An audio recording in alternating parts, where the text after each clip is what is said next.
Hello friends, welcome to polity for all. मैं अंजलि आप सभी का स्वागत करती हूँ। जैसा कि हमने पिछली क्लास में एचटेट पीजीटी पॉलिटिकल साइंस के 15 क्वेश्चन सोल्व किए थे, इसी तरह से आज हम फिर से 15 क्वेश्चन सोल्व करेंगे। तो without wasting any time let's start. 106 question is about, इसमें हमें बताना है कि जो न्यू रियलिस्ट स्कूल था और उसमें केनेथ वोल्स ने जो योगदान दिया था उसके बारे में क्या सही नहीं है। हमसे पूछा है which one is not correct. ठीक है, जो फर्स्ट स्टेटमेंट है कि Waltz wrote man the state and war a theoretical analysis in 1959, तो बिल्कुल वोल्स ने ये बुक लिखी है। ठीक है, और he wrote theory of international politics in 1979, ये बुक भी वोल्स ने लिखी है। ठीक है, इसके बाद आता है he argued that the first concern of state is to maximise power, कि जो पहला कंसर्न है स्टेट का वो क्या है कि वो पावर को मैक्सिमाइज करना है। He argues that bipolar system are more peaceful than multipolar system. अगर आपने न्यू रियलिज्म में वोल्स को सुना हो तो आपको पता होगा कि ये बाइपोलर सिस्टम के फेवर में थे। ठीक है, और जो न्यू रियलिस्ट स्कूल है इंटरनेशनल पॉलिटिक्स में वो बात करता है कि जो इंटरनेशनल लेवल पर अनार्की है, अराजकता है, वो इस वजह से है क्योंकि वहाँ पर कोई भी इंटरनेशनल लेवल पर कोई गवर्नमेंट नहीं है। ठीक है, तो हमसे इसमें पूछा गया था कि कौन सा गलत है, तो हमारा जो थर्ड ऑप्शन है वो गलत है और इसी के साथ ये हमारा आंसर हो जाता है। ठीक है, नेक्स्ट क्वेश्चन,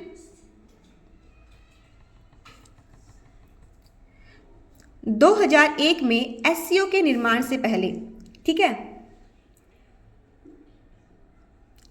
इसमें कौन से संघाई 5 के सदस्य नहीं थे। ठीक है, आपको पता होगा कि 2001 में एससीओ बनता है, उससे पहले इसे संघाई 5 के नाम से जाना जाता है। तो इसमें पूछा गया है कि इसका कौन सा मेंबर नहीं था, जैसा कि चाइना इसका मेंबर था, रशिया इसका मेंबर था, ताजिकिस्तान इसका मेंबर था। ठीक है, लेकिन जो उज्बेकिस्तान था वो इसका मेंबर नहीं था।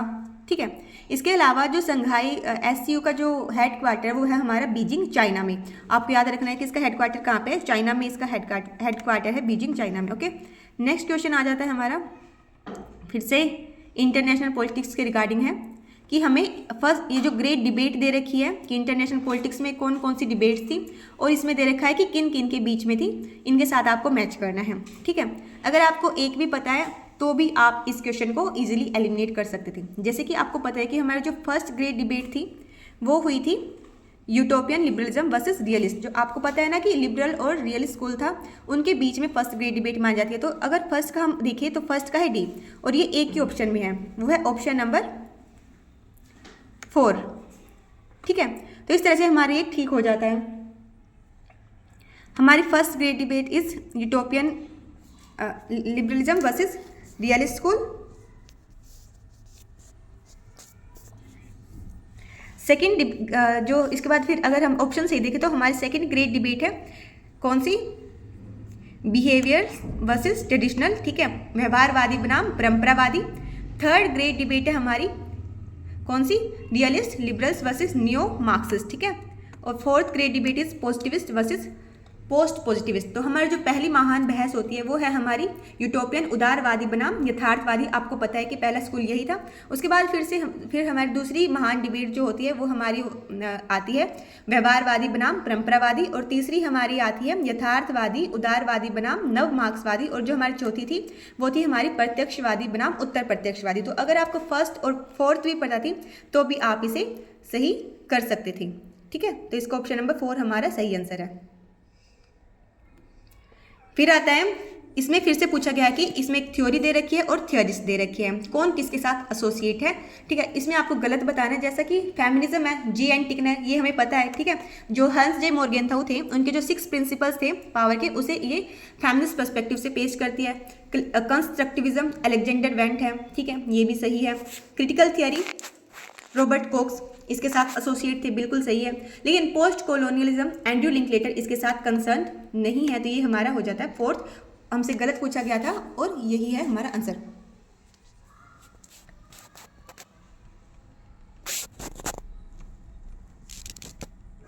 हमारा 110th क्वेश्चन ये इंडियन पॉलिटी से लिया गया है। निम्नलिखित में से कौन सा भारत के संविधान में हिंदी भाषा के लिए संघ के कर्तव्य में शामिल नहीं है, कि हमारा जो सेंटर है, ठीक यूनियन है, उसके उसकी क्या ड्यूटी है हिंदी लैंग्वेज के रिगार्डिंग, जो कि हमारे कॉन्स्टिट्यूशन में मेंशन की गई है। जो फर्स्ट है to promote the spread of Hindi language, ठीक है, ये बात भी बिल्कुल सही है। टू डेवलप हिंदी लैंग्वेज, ये भी सही है, ठीक है। और to secure its enrichment by assimilating the form, style and expressions used in Hindustani and the other language specified in the 8th schedule। आपको पता है कि 8वीं जो हमारी जो अनुसूची है उसमें हमें भाषाएं दी गई है, कितनी, ये आप कमेंट सेक्शन में बताएंगे कितनी, ठीक है। तो ये तीनों सही है, लेकिन क्या है कि to develop technical terminology to facilitate the global use of Hindi, ये इसमें शामिल नहीं है, हमसे गलत पूछा गया था, तो 4th हमारा सही है। और जो इसके रिगार्डिंग जो प्रोविज़न किए गए हैं वो किए गए हैं आर्टिकल 351 में, ठीक है। 111वां क्वेश्चन हमारा आ जाता है इलेक्शंस के रिगार्डिंग, इलेक्शन रिफॉर्म्स, जो कि ला कमीशन रिकमेंड किए थे। इसमें हमसे पूछा गया कि इसने कौन सा रिकमेंड नहीं किया था, ठीक है। तो system of complete state funding of election is not feasible, बिल्कुल ये इसने दिया था, ठीक है। तो ये तो हमारा है सही। Commission does not recommend the introduction of compulsory voting in India, yes बिल्कुल, जो ला कमीशन था उसने मना कर दिया था कि भारत में अनिवार्य मतदान जो है, कंपल्सरी वोटिंग की हम यहाँ पे ये चालू नहीं कर सकते। इसके उसने रीजंस भी दिए थे कि ये यहाँ पे लागू नहीं हो सकता, ठीक है। The law commission currently reject the extension of the NOTA principle to introduce the right to reject, बिल्कुल ये भी इन्होंने किया था। अगर आपने ला कमीशन की रिपोर्ट पढ़ी हो तो ये तीनों जो है ये इन्होंने कहे हैं, ठीक है। ये तीनों के तीनों स्टेटमेंट सही है, लेकिन जो ये था कि राइट टू रिकॉल हम पंचायती राज में लागू करने के पक्ष में है, तो जो ला कमीशन था उसने अपनी रिपोर्ट में ऐसा कोई मेंशन नहीं किया। इन्होंने बोला है कि ये राइट टू रिकॉल के फेवर में नहीं है, और वहाँ पे ऐसा कोई मेंशन नहीं था कि चाहे वो सेंट्रल लेवल हो या फिर पंचायती राज, इसके बारे में कोई प्रोविजन नहीं था। तो इस वजह से हमारा 4th जो होता है वो सही आंसर हो जाता है, क्योंकि इसमें पूछा गया था विच one is not correct, okay. तो 4th हमारा इनकरेक्ट है, तो 4th हमारा आंसर हो जाता है। 112 फिर से आ जाता है न्यू रियलिज्म के रिगार्डिंग, ठीक है। अब देखो, अगर आपने पिछला क्वेश्चन ध्यान से पढ़ा हो केनेथ वोल्ज से रिगार्डिंग, तो उसके वजह से भी आप इसे सोल्व कर सकते। कैसे, देखो, फर्स्ट इज जो नव यथार्थवाद है आमतौर पर द्विध्रुवीय प्रणाली बाइपोलर सिस्टम को स्थिरता से जोड़ता है, बिल्कुल केनेथ वोल्ज इसके साथ एसोसिएट थे, तो ये तो हो गया हमारा सही, ठीक है। New realist see balance of power as a consequence of the structural dynamics of the international system, बिल्कुल ठीक है, क्योंकि न्यू रियलिज्म को हम दूसरा जो इसका जो नाम है वो स्ट्रक्चरल रियलिज्म भी है, ठीक है। तो ये भी second statement is also correct. फिर आता है थर्ड स्टेटमेंट है according to new realist there is a general bias in international system in favour of balance rather than imbalance, ये बात भी बिल्कुल सही है। लेकिन जो 4th स्टेटमेंट है न्यू रियलिस्ट अजर्ट करते हैं कि states are more concern with absolute case, ये न्यू रियलिज्म की क्या है, ये इसकी फीचर नहीं है, तो ये हमारा हो जाता है गलत। तो हमारा 4th is the correct answer, ठीक है। 113 आ जाता है which one is not included in the list of exemptions from disclosure of information in section 8 of right to information act 2005। अब जो सूचना का अधिकार अधिनियम जो कि 2005 में आया था, ठीक है, उसकी जो धारा 8 है उसमें ये बताया गया है कि आप कौन कौन सी मतलब सूचना आप ओपन कर सकते हो और कौन सी नहीं कर सकते। तो इसमें हमसे पूछा गया कि कौन सा इसमें शामिल नहीं है, ठीक है। एग्जाम्शन मतलब उसे एग्जाम्शन दी गई है, ठीक है, कि आपको छूट है कि आप इन्हें नहीं कर सकते। जैसे कि इन्फॉर्मेशन है जो अफेक्ट करती है सोवरेनिटी और इंटीग्रिटी को इंडिया की, ठीक है, तो इसको जरूरत नहीं है कि अगर आप RTI लगाते हो तो जरूरी नहीं है कि आपको इसकी सूचना मिलेगी, ठीक है। तो ये तो बिल्कुल आप इसमें नहीं कर सकते। दूसरा आ जाता है information that may cause the breach of privilege of state legislature, ये भी इसमें शामिल नहीं है, इसकी भी जरूरत नहीं है कि आप डिस्क्लोज करो। कैबिनेट पेपर्स हैं बिल्कुल, लेकिन फाइल नोटिंग ये इसमें शामिल नहीं है, ठीक है। फाइल नोटिंग का मतलब होता है कि जो फाइल होती है ना उनका डेटा आप रखते हो अपने पास, ओके।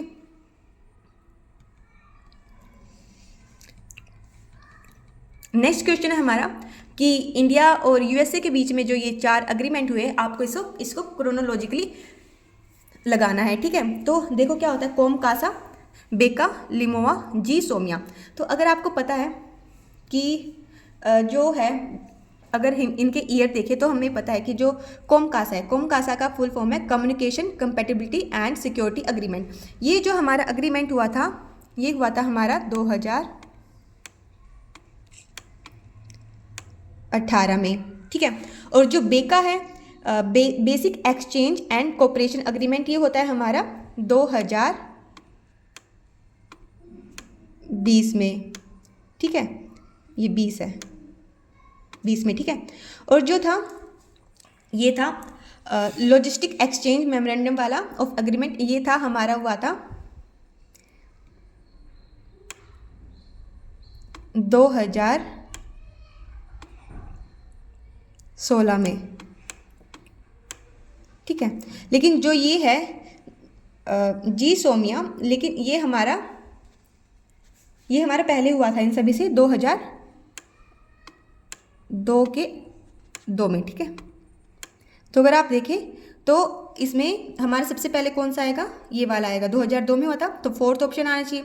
तो इस तरह से हमारा जो फर्स्ट और जो थर्ड स्टेटमेंट है वो आउट हो जाती है, ठीक है। इसके बाद आना चाहिए 2000 के बाद थर्ड, तो उसके बाद हमारा आना चाहिए 2002 GSOMIA, फिर आएगा ये हमारा LEMOIA, तो फोर्थ, उसके बाद थर्ड, एंड देन फिर आएगा हमारा फर्स्ट, और फिर आएगा BECA। अगर आपको एक भी याद था रिसेंट में हुआ था ये तो बेका, तो इसके थ्रू भी आप इसे करेक्ट कर सकते हैं क्योंकि लास्ट में यही हुआ है, ठीक है। और सेकंड ऑप्शन लास्ट में एक ही में है, ठीक है, तो इसका सेकंड हमारा करेक्ट हो जाता है। इसके बाद फिर से अब ये NPT और CTBT के रिगार्डिंग क्वेश्चन है। इसमें पूछा गया कि कौन सा सही है और कौन सा गलत है, ठीक है। इंडिया ने, आपको पता है कि हमने ना तो NPT साइन की है और ना ही CTBT साइन की है, तो ये हमारा करेक्ट है।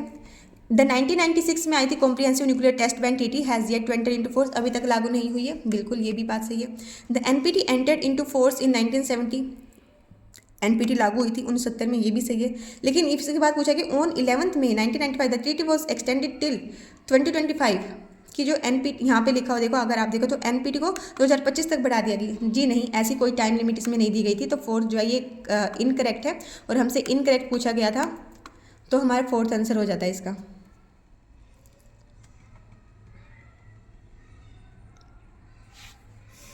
फिर आता है हमारा 116 क्वेश्चन। इसमें पूछा गया है कि हाई कोर्ट्स के रिगार्डिंग कौन सी स्टेटमेंट सही नहीं है, ठीक है। पावर टू ट्रांसफर जजेस of high courts lies in president, कि जो उच्च न्यायालय के जो न्यायाधीश हैं उनको ट्रांसफर कर सकते हैं प्रेसिडेंट, ये बात बिल्कुल सही है, ठीक है। A citizen of India is eligible for the post of justice of high court if he और she is in the opinion of president a distinguished jurist. तो मैं आपको बता दूं, आप कंफ्यूज हो सकते हैं इसमें कि जो अगर यदि कोई वह प्रतिष्ठित विधिवेत्ता है तो राष्ट्रपति उसे भारत के उच्च न्यायालय में न्यायाधीश के लिए पात्र घोषित कर सकते हैं। ये स्टेटमेंट सही नहीं है, ये आप इसलिए कंफ्यूजन हो सकती है क्योंकि जो डिस्टिंग्विश्ड जूरिस्ट की जो बात है हमारी दी गई है सुप्रीम कोर्ट के जो मुख्य न्यायाधीश है उनके रिगार्डिंग, ना कि हाई कोर्ट के रिगार्डिंग। अब इसमें वैसे हमसे नोट करेक्ट पूछा गया था, तो हमारा नोट करेक्ट जो वो सेकंड है। बाकी हम नेक्स्ट भी देख लेते हैं, maybe next time question बन जाए। There are 25 high courts in India, बिल्कुल there are 25 high courts in India है। Every high court shall be a court of record, बिल्कुल हमारी जितनी भी सुप्रीम कोर्ट है जो आर्टिकल 129, ठीक है, वो भी हमारी क्या है, कोर्ट ऑफ रिकॉर्ड है। इसी तरह से हमारे जो हाई कोर्ट्स है अंडर आर्टिकल 215, ठीक है, वो भी कोर्ट ऑफ रिकॉर्ड, मतलब इनकी जितनी भी कार्रवाई होती है वो सभी रिकॉर्ड की जाती है, ठीक है। और दूसरी न्यायालय जो होते हैं उनमें भी एज अ एविडेंस के रूप में रख दी जाती है कि इन्होंने इस तरह से कोई डिसीजन में कोई सोल्व किया था कोई केस, तो आप भी इसी तरह से कीजिए, निर्णय देने में आसानी रहती है, ठीक है। 117 विच, अब इसमें कुछ मिशन दिए गए हैं, रेस्क्यू मिशन, और बताया गया कि इंडिया ने किस कंट्री में चलाए थे, ठीक है। अगर हम देखें तो ऑपरेशन राहत आ जाता है सबसे पहले, ठीक है। ऑपरेशन राहत Kuwait, operation Kaveri Sudan, operation सुकून लेबनान में, और ऑपरेशन मैत्री नेपाल में। अब आपको इसमें फिर से गलत बताना है, जैसा कि ऑपरेशन मैत्री है ये नेपाल में चलाया गया था, बिल्कुल। जब 2015 में जब यहाँ पे अर्थक्वेक आ गया था तब हमने यहाँ पे ऑपरेशन मैत्री चलाया था नेपाल में, ठीक है, डिज़ास्टर रिलीफ प्रोवाइड कराने के लिए। इसके अलावा हमने ऑपरेशन जो सुकून है वो हमने लेबनान में चलाया था, ठीक है। वहाँ से भी हमने हमारे जो लोग वहाँ पे फंस गए थे 2006 में, तो उन्हें लेके आने के लिए हमने चलाया था, बिल्कुल। ऑपरेशन कावेरी ये हमने सूडान में चलाया था, ठीक है, जब वहाँ पे वोर छिड़ गए थे सूडान में, जो कंडीशन ख़राब हुई थी। लेकिन जो ऑपरेशन राहत है ये हमने कुवैत में नहीं चलाया था, ये हमने चलाया था कहाँ पर, यमन में, यमन, ठीक है। तो इस तरह से ऑपरेशन फर्स्ट हमारा हो जाता है ना, ऑपरेशन राहत हमारा सही गलत हो जाता है, और यही हमारा सही आंसर है क्योंकि हमने कुवैत में ना चलाकर ये हमने चलाया था यमन में, ठीक है।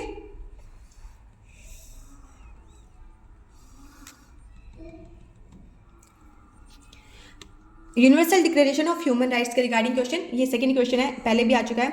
Right to get elementary education in mother tongue, everyone has the right to rest and leisure, right to take part in the government of his country, right to seek and to enjoy in other countries asylum for prosecution.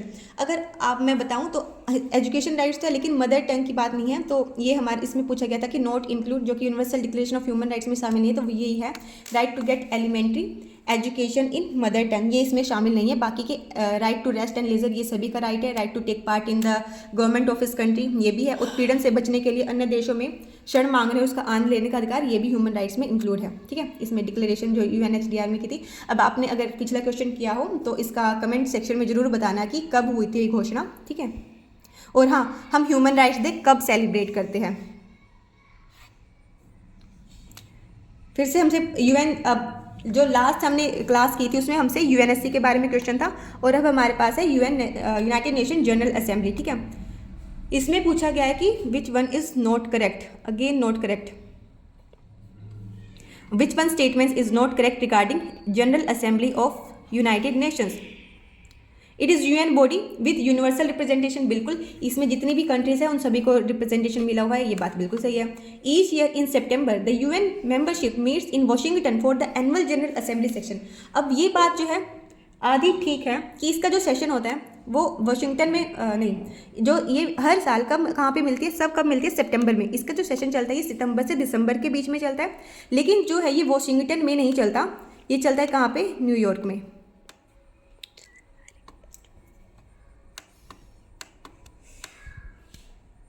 New York में। ठीक है, हमसे incorrect पूछा गया था, तो ये हमारा इनकरेक्ट है और यही हमारा सही आंसर है। इसके बाद decisions on important question such as those on peace and security, admission of new members and budgetary matters require 2/3 majority of the general assembly, ये बात बिल्कुल ठीक है। General assembly fourth statement is कि जो जनरल असेंबली है each year elects general assembly president to serve a 1 year term of office, बिल्कुल।